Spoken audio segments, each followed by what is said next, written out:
Good morning, everybody, and welcome to the very last session of this symposium. As you heard, my name is Annika, and I work at the Helmholtz Center for Environmental Research, UFZ, in Leipzig in Germany. So today we will talk about plastic, and since we don't only look at microplastic, I put this into brackets here, we also look at macroplastic and how it degrades in the environment. The title of my presentation is Transport, Fate, and Effects of Plastic and Microplastic in the Environment. About 10 years ago, Rockström and al. Introduced the planetary boundary concept. And in this, they defined 9 boundaries that, if exceeded, could disrupt vital processes that keep Earth in a stable condition. So these cover, for example, climate change, stratospheric ozone depletion, as you have here, and ocean acidification. Initially, this one here, that I have in bold, was called chemicals, and it was a bit later extended to novel entities, and this also explicitly includes microplastic.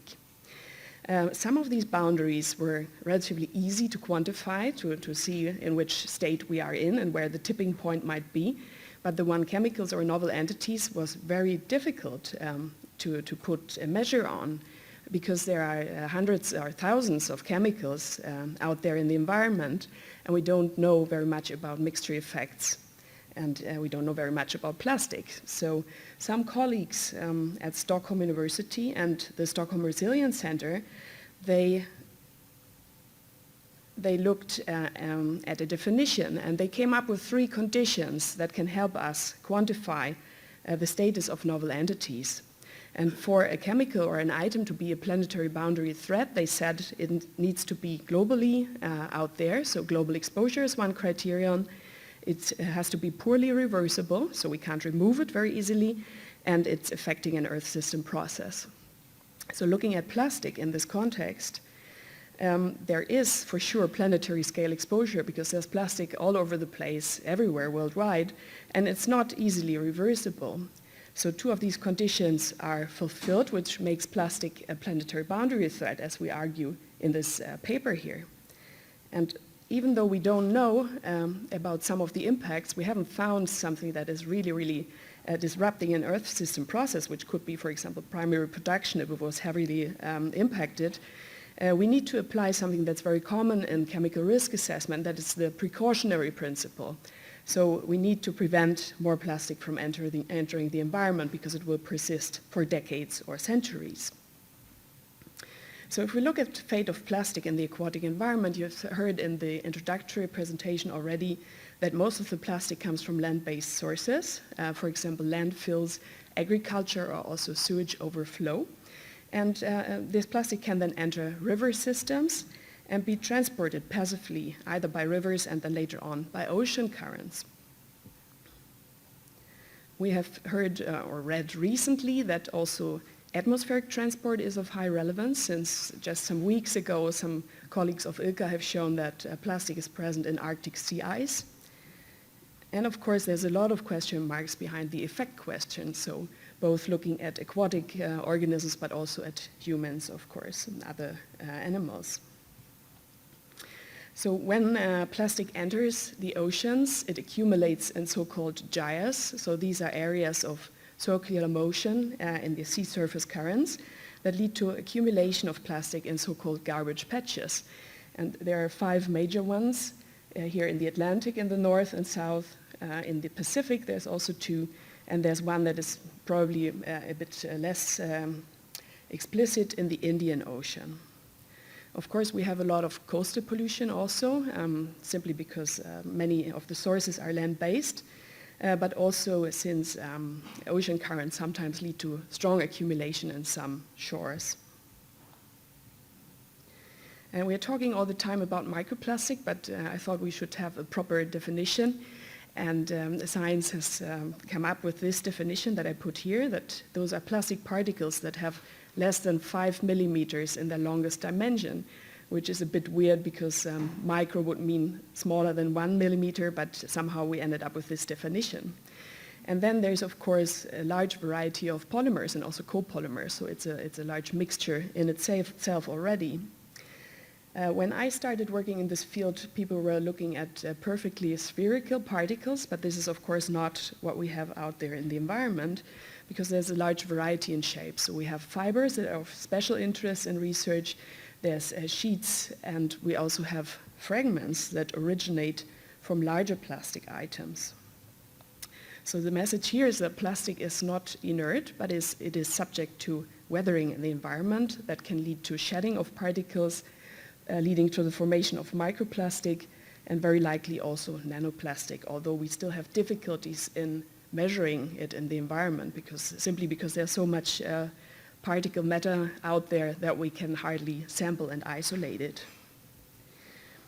But if we look at the processing of a plastic item in the marine environment or aquatic environment a bit more general, there's many factors that influence the weathering of plastic in the environment. And one important factor very likely is UV radiation, which leads to increased brittleness and leading to cracks and facilitating fragmentation. But there's also a number of other factors like physical stress due to wave action, salinity, fluctuating temperatures, and there's an instantaneous formation of biofilm on the surface of these particles. And the role of biofilm is pretty important in the fate of plastic debris. On the one hand, because it is shielding the particle from UV radiation, so it's protecting the particle. But on the other hand, the microbes are supposed to feed on the plastic, so it's a source of carbon for them. Taken together, these factors lead to a fragmentation of the particle, as I said before, but also to leaching of chemicals. And this can include additives. These are chemicals that are added to the plastic during manufacturing, like for example plasticizers or UV stabilizers, can also be flame retardants. And since these are not chemically bound into the polymer, they are supposed to leach relatively fast. So now we are here, I forgot to say that, on the side where we look at impacts that the weathering has on transport, fate, and effects of these plastic items. So biofilm, as I said before, has multiple effects or impacts, since biofilm formation on the surface also leads to a change in density of the bulk particle. And then, for example, polyethylene with a density lower than water would initially float, but as soon as it's covered by biofilm, it can get heavier than water, which leads to settling of the particle in the water column and burial in the sediment. And all these different processes have impacts on the adverse effects of plastic in the environment. So if we look at impacts in general, you might have heard people talk about the so-called vector effect. This means that the plastic can absorb either chemical pollutants or also pathogens. And since, in contrast to natural particles that would settle in the water column, they can float, they can also lead to transport of either pollutants or pathogens to remote regions. Although this is then still a relatively slow process, and there would be partitioning of the chemicals either into the plastic or out of the plastic. So this is constantly going on. And as we've seen in the introductory talk, also there's the physical presence of the plastic items or particles that can lead to entanglement and starvation of these iconic species like sea turtles or also albatross on Midway Atoll, for example, here, that have eaten so much plastic that their gastrointestinal tract is completely blocked and they in the end starve. There's many laboratory studies that have looked at uptake into biota, many different species, and I put some of the references here. In some of these studies, we have seen impacts of the plastic intake on growth, reproduction, some of the organs. But usually these studies are done at concentrations that are very high, so out of the question in terms of environmental relevance. Also, if we look at impacts of plastic on biota, since they are readily ingested, we have them for a certain time in our bodies, but usually, in the vast majority of cases, they are also readily egested again after a while. Then still, physical presence of plastic items and particles can lead to inflammation, for example, in muscles. This has been shown, and I was talking the other day also here at the conference about that. In some cases, they are taken up in cells also. then the vector effect we saw earlier in the environment can also occur in an organism, because depending on the fugacity gradient between the plastic and the organism, either the plastic can clean the organism of a chemical or it can contaminate the organism. But in the end, the residence time of the particle in the body is usually so low that the effects have been shown to be very small in modeling, like in this book chapter by Kuhlmans. And we have also tried to measure it in laboratory experiments with rainbow trout or with daphnids, and the effect has been so small that we would have hardly seen it. So now I will talk a bit about my own research, just very briefly. In addition to the poster that I had out there during the last 2 days, we recently went out into the field to do sampling in one of the areas that supposedly has the highest accumulation of plastic worldwide, which was the Great Pacific Garbage Patch. And this is a project that's funded by the German Federal Ministry of Education and Research and brought us on the German research vessel Sonne that crossed the ocean this spring from Vancouver in Canada, passing the center of the projected and modeled center of the Pacific Garbage Patch, leading towards Singapore here. And we took a lot of samples that I will talk a bit more about. So the main research question here was, or the topic that we tackled was fate and effects of microplastic between hotspots, like in this garbage patch, and more remote regions in the Pacific Ocean. So our tasks here were, on the first hand, on board of the ship, the sampling and collection of the material. In most of the cases, we conserved it then for later analysis in the laboratory, because plastic analysis is pretty tricky due to contamination, background contamination from our clothes, from the environment in general. And since a ship is exposed to seawater and very heavy conditions, it emits also quite a number of particles. So we decided to just keep it safely and analyze at home. There we will do identification and quantification of the plastic material. We also look at changing particle properties over time. We want to look at effects, get more into detail on the aspects of biofilm formation, and also look at the settling in so-called marine snow and aggregates that then sink to the seabed. And an important task was also outreach in a topic that we called, or a work package, Science Meets Society. So what you see here is a catamaran sample that we collected in the Pacific Ocean. So it's a net of 330 micron of size that we towed for 45 minutes. And this is the larger plastic items that we collected from the sample. And we collected samples all over the water column, since one of the bigger theories in marine fate research is that a lot of the plastic settles to the seabed, where it's buried forever and might not be degraded at all. So here we looked at the sea surface, the catamaran. As I said before, this was the one that we towed for 45 minutes to collect these larger particles at the sea surface.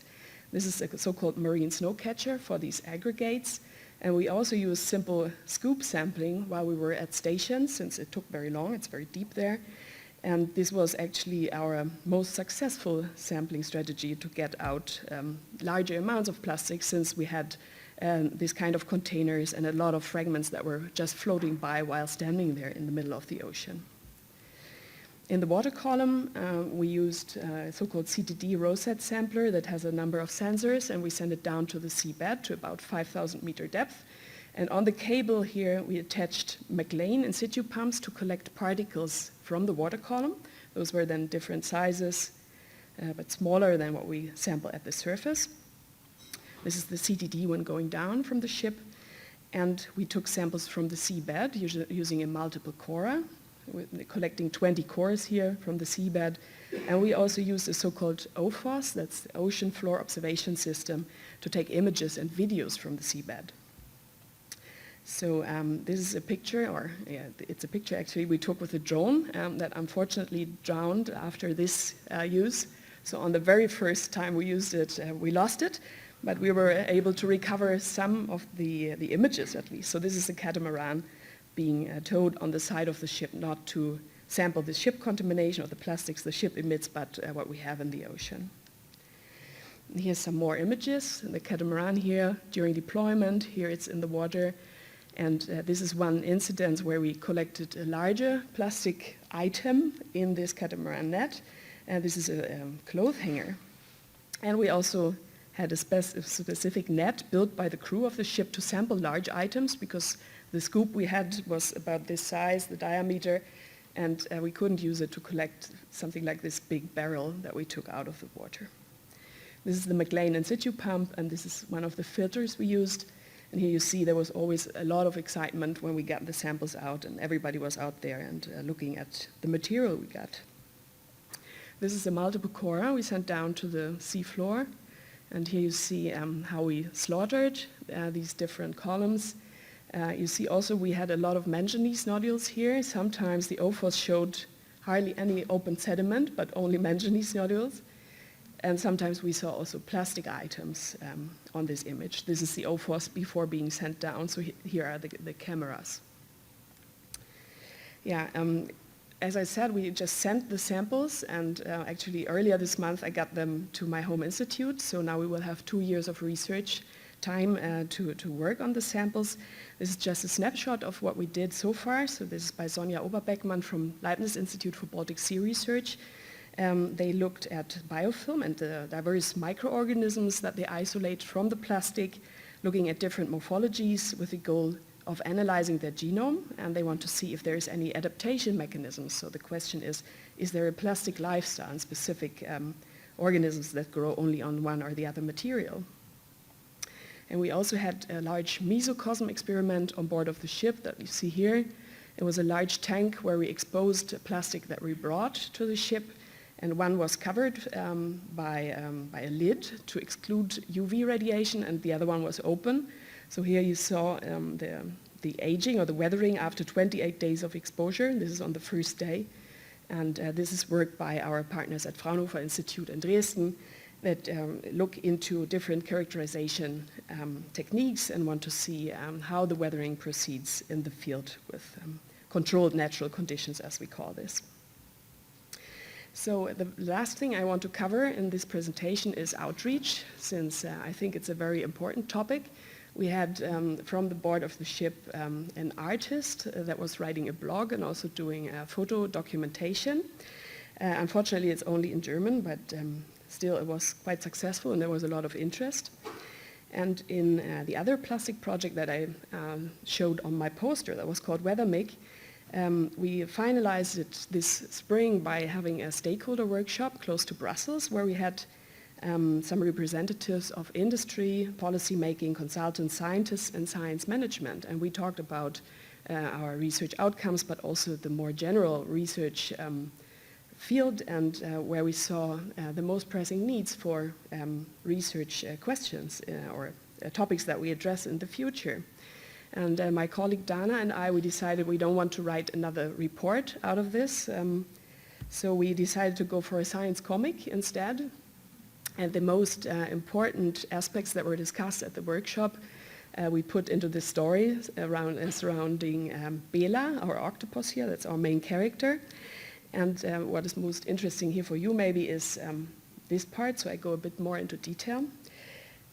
So these are the future research needs that we identified at this workshop with the different disciplines and sectors being represented, and we also gave it some weighting. So we all agreed at this workshop that the timescales of degradation are the absolute top priority for us, because it's very difficult to estimate. The conditions vary so much in the environment that we have no idea how long it actually takes to degrade plastic. This is also at our website, so if you are interested, I can send the link later and you can have a look. And then we also want to look further into impacts plastic has on ecosystem functions. The relative importance was an important topic because people think we will all go and die because of the plastic presence in the environment, while there might be more pressing issues such as climate change. I mean, relative to that, plastic might not be the most pressing issue. I don't know. We need more research to show that in the future. And then there were also more specific issues like adequate controls in our ecotox testing, because we need to compare to natural particles and be very careful in distinguishing the effects that plastic has in opposition to natural particles. So just to summarize, I think we can say, and I've seen in the field now this summer, that plastic is really present almost everywhere. It's persistent waste, so it will persist in the environment for decades or centuries, rather. Weathering changes its properties and behavior in the environment over time. And I just put two of the major research questions here now again. What is the role of plastic-colonizing biofilms, since it has so many different impacts? And also a question that Jenna will come back to, I think, is whether really 99% of marine plastic sinks to the sea floor and is buried there for a long time. But there's hope. That's an important message, I think. The public is really aware of the problem and they want to take action, so it's just for us to communicate about that and suggest maybe easy measures that everybody can take. So what I would say is that it's time to act. So tell everybody, and also do it yourself, to try to reduce plastic use wherever possible. So in many applications it's really not necessary, it's just convenience. And what is also very important is that we need to dispose of it properly, because if it's in the waste management system, it might not be that bad, but if it ends up in the environment, we will have really trouble in recovering it. So with that, I would like to thank you for your attention, thank all the organizers for this great workshop. I hadn't heard about this format before, and I really, really liked it. And I also thank all the project partners, because it's, of course, not me doing all this, but it's a large team of researchers behind this. So thank you.